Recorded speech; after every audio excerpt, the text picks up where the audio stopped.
Dawn on a grey December day in 1981. One of Britain's most famous Victorian locomotives is coming back to life 74 years after being withdrawn from service. Patrick Stirling of the Great Northern Railway designed these engines in 1870 for one purpose only: speed. The locomotive was numbered 1 to reflect its rightful place in the legendary Railway Race to the North. Stirling's graceful 8-foot driving wheels were the key to the Great Northern's success, making it the fastest railway in the world in the 1880s.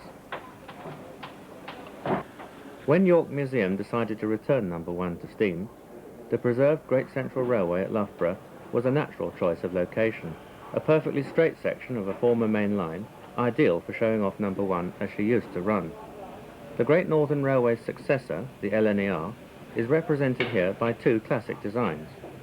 The B1 mixed traffic loco, Mayflower, a type often used on the Great Central, sees more brasso now than it ever did in mainline service, while one of the N2 tank engines, so familiar to thousands of North London commuters, is prepared as standby engine.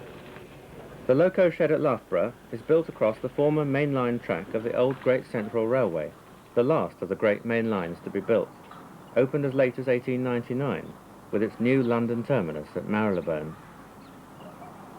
The Loughborough to Rothley section was acquired by the Mainline Steam Trust following closure of the line in 1969. Just 5 years later, in 1974, Loughborough Central saw steam passenger trains once more, a remarkable achievement by the Trust in such a short space of time. Although it has not been possible to retain the double track, the bed of the former down main can be seen on the left, steam runs with mainline engines have now become a reality. This is the return trip of the morning proving run before the start of the passenger service. Mayflower has been left at Rothley on standby, while the N2 returns the carriages to Loughborough, ready for the Great Northern Single to start the service.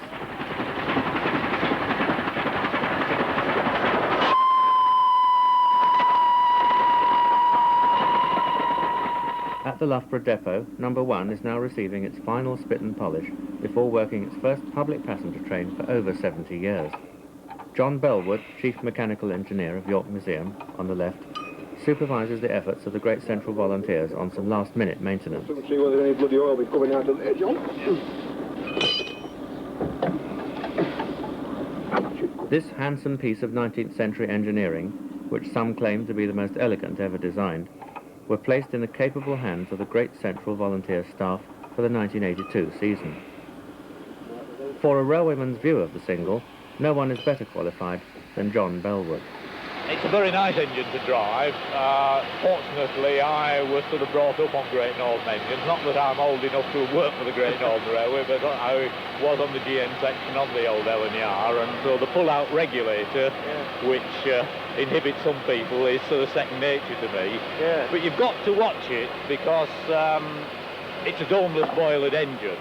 You've got to keep the boiler water level fairly well down. You certainly don't want more than about half a glass of water, otherwise you get carryover of water into the cylinders. Yeah. And the other point is that we are running at a reduced boiler pressure in deference to the general age of the locomotive boiler, which means that you've much less margin for error. It blows off at about 110 pounds of steam, and about 90 pounds the brakes start creeping on, so you've got to keep it round about the 100 mark. So you need a fairly skilled fireman. What's it like with only the single driving wheel? Doesn't it slip a lot? Well, we gave it a trial run yesterday, and it certainly didn't slip anything like you expect from a Bullied Pacific, for example. And I suppose, really, apart from superheating, and being a bit bigger, there's not a lot of difference between this one and the last locos that were built for British Rail.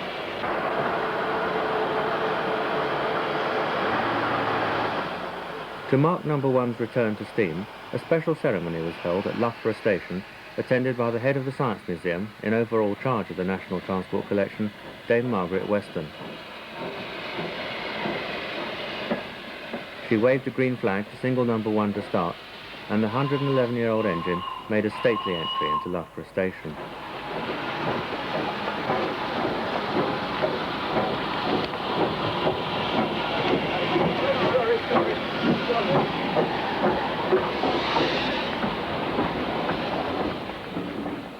Dame Margaret was then invited to join the other guests on the train, who included Dr. John Coyley, keeper of the York Railway Museum.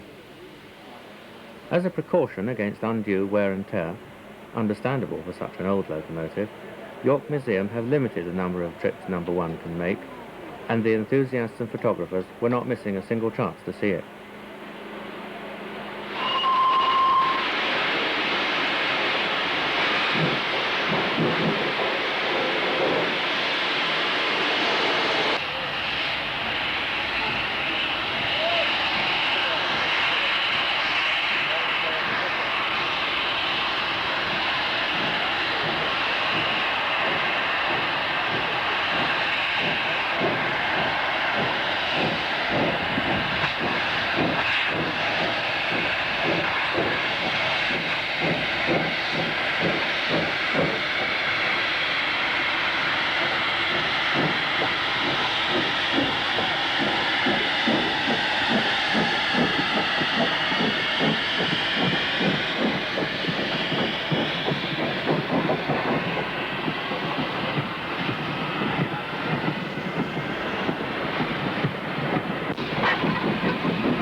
The ride on Number 1 is remarkably smooth. On the footplate, one is hardly aware of the typical sideways motion inevitable in a machine where the reciprocating parts are hard to balance.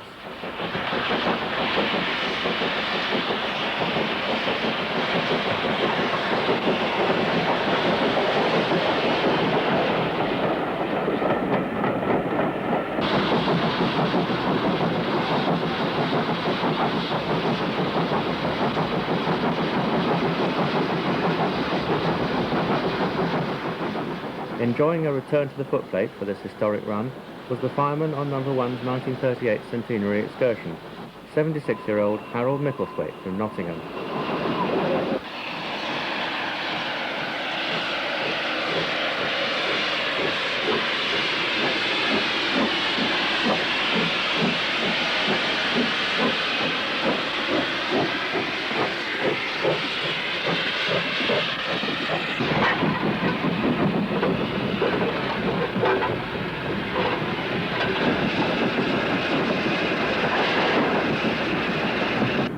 The most impressive landmark on the railway is the Swiveland Reservoir, crossed by a substantial causeway with two viaducts. Among the famous trains that used to race across it were the Master Cutler on its way to Sheffield and Sir Sam Fay's luncheon car expresses to Manchester.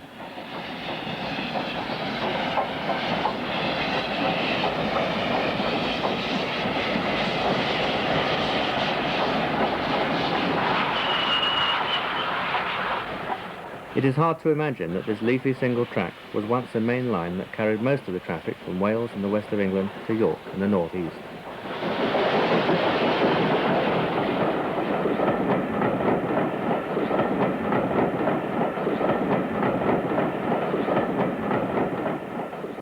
At Rothley Station, present terminus of the line, Mayflower is on standby and by her mere presence contributes to the restoration of a mainline atmosphere. The new Great Central Company are making determined efforts to restore the station to its original condition, making Rothley an excellent period piece.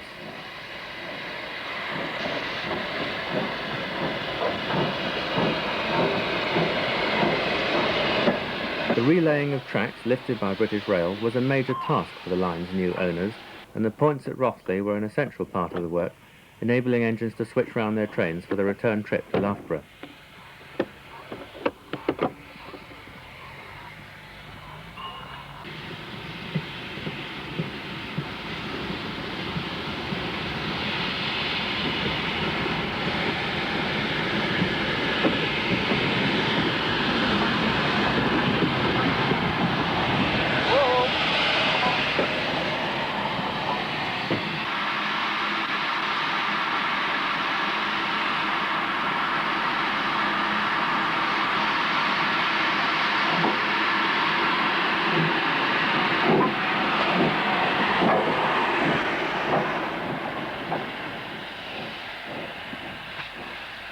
An engine with just a single pair of driving wheels is obviously prone to wheel slip, so the gradient of the track could be a problem.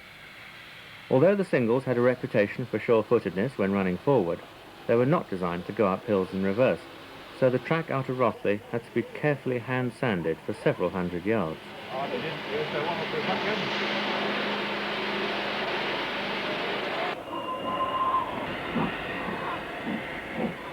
Running tender first now, the Great Northern Single now makes her way back to Loughborough.